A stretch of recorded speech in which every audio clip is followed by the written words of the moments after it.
Yeah, I mean, it is an important point. I mean, I don't think some of what comes in threatens the fundamental humanistic caring, and certainly in terms of patient feedback questionnaires, all this sort of thing, there is the sort of empathetic bit that comes in, which is recognised by people as being an important aspect of quality. Training these days, and when we recruit people to come into training, we actually assess their empathy and sensitivity. So I think in terms of it being an important aspect of the job spec, caring, empathy and sensitivity is well up there. I think the other point to make is actually I think sometimes care can be supported by some of the new systems that come in. So clarity around recording and things like that actually put one in a position to provide quality of care. I think there are dangers though, because of the boxes and because of the demands of what can be counted, that actually caring is difficult to quantify. And I think a sort of concern to a certain extent around the performance markers is that you can lose the core that you're alluding to. But I don't think it necessarily has to go. I think it may be less reliant on it than it was previously, given that now there's more markers, but it doesn't have to go. And certainly from my practice, it's an important part. Thank you. Graham, I'm trying to go, I know you're very quick, but... Yes. Jane Mitchell. Over the years, the word convalescence has gone out of the equation. There was a time when hospitals with their extensive surgery would send a patient to a convalescent home. Because over the years I've been in Dartmouth, many times friends have come straight out of Derriford or Heath and really frightened to get home because they've still got brains ill, and the lack of district nurses. And I talked to Dr. Wallison about this because we're all very worried about what will happen to Dartmouth Hospital. And I said that is an absolute gem of a place, and that could be a convalescent home or a much bigger place up at the top, which we hope you'll find one day. But I do feel it's incredibly important that when you have surgery, especially, come out of hospital into your home with the geography of the hills and the steps and whatever. Friends, it's very difficult for friends to go and help cars or taking them down to the surgery. And I just wondered what doctors felt about the word convalescent homes.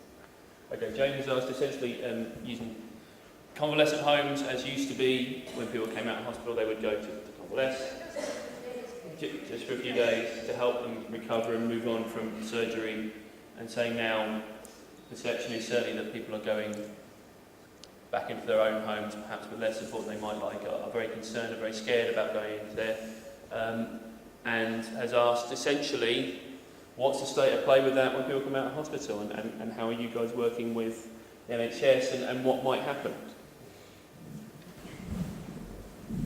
Thank you for the question.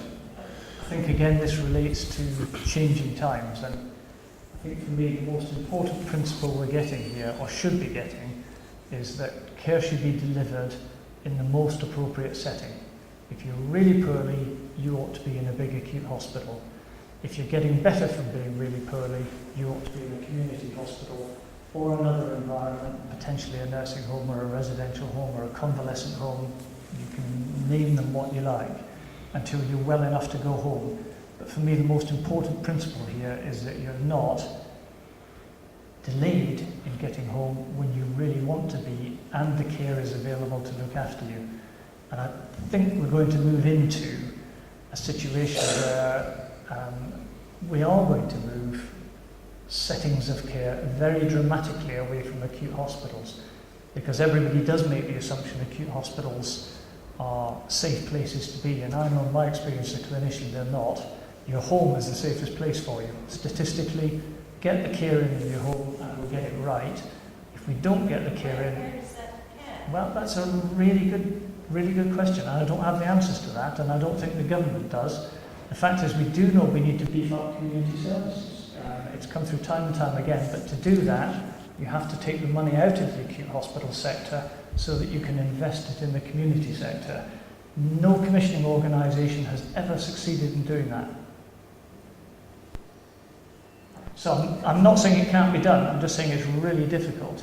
But I think we're in a situation now where that is the agenda, is actually to improve care at home and to improve care in community hospitals, so that we're actually shifting every standard of care just down that ladder from really being in an acute hospital down to community hospital, from community hospital into your own home, and doing that continuously. Okay. Graham said thank you for the question. I'd like to thank all of you for all your questions. I will try and get round to everyone. And I thank you all, Dr. thank you all for your patience sitting on these wonderfully comfortable pews. I saw you had your hand before, John. Are you okay? You want to ask? Can I just say first of all that I think you're either mad or very brave doing this evening, but I do think that quite honestly you should be complimented for taking this initiative. I think everybody should give them a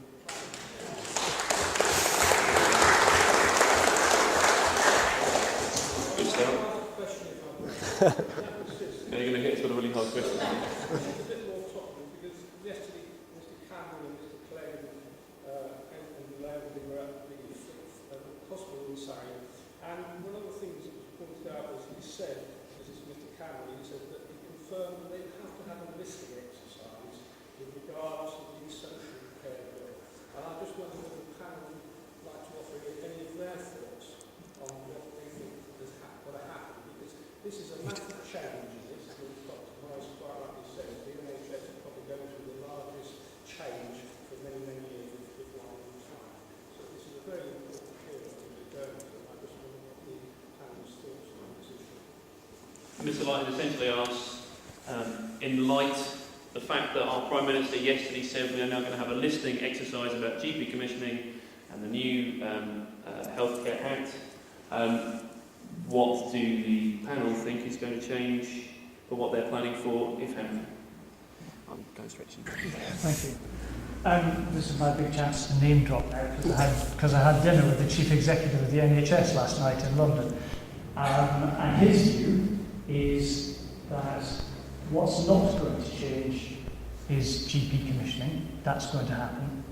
What's not going to change is the abolition of PCTs. That's going to happen. And what's not going to change is the abolition of the SHAs. That's going to happen. And that all two of the party leaders and Andrew Lansley are completely agreed on that. Sorry, can you just say what the SHAs? Sorry, strategic health policies. What is very definitely up for grabs and up for discussion is the discussion we've had around competition and accountability, because the view of the Chief Executive of the NHS is that David Cameron and Nick Clegg feel very stung by the criticism they've had in the press that they're trying to privatise the NHS by the back door, and that they're quite indignant about that. That is not their intention at all. They view the fact that if you increase competition, you drive quality up by increasing competition, and that doesn't mean privatisation. So the listening exercise is going to be a pause until May, while they get some clarity around what they mean by competition and where the accountability sits in the new GP commissioning organisations for that.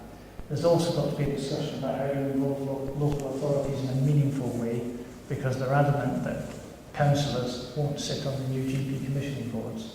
So there has to be some discussion about how you get that integrated care there. That is that.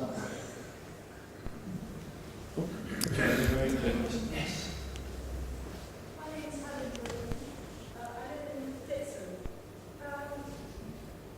The telephone prescription line, whenever I want to ring it, it's always wrong time, it's not switched on. Is there any reason why it's not on for longer hours? I don't know how this works, but it's always the time I ring up. Sorry.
Can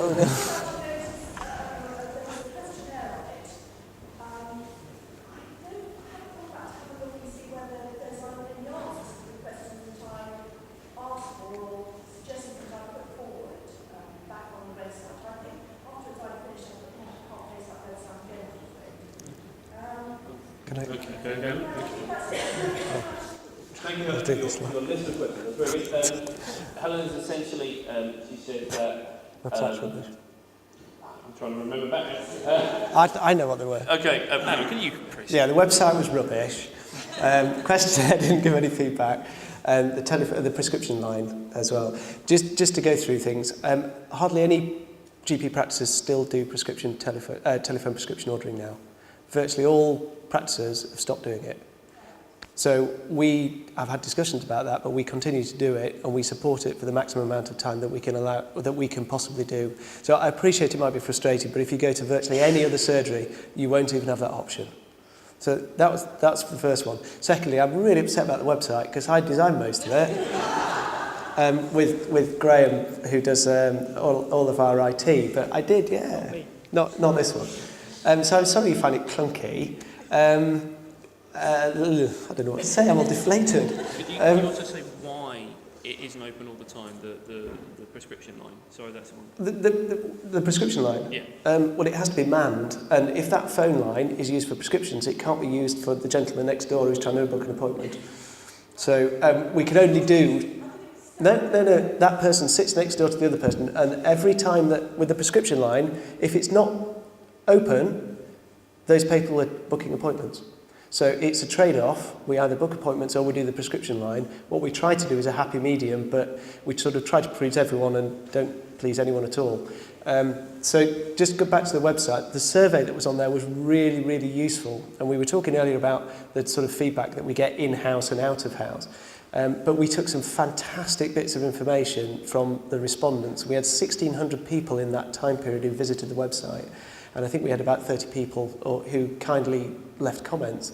And they were so similar. It was brilliant. And so what I've done is I've written a response and I've given it back to Graham. That should actually be on there now. So there's a summary of all the responses to the website questionnaire that should already be posted.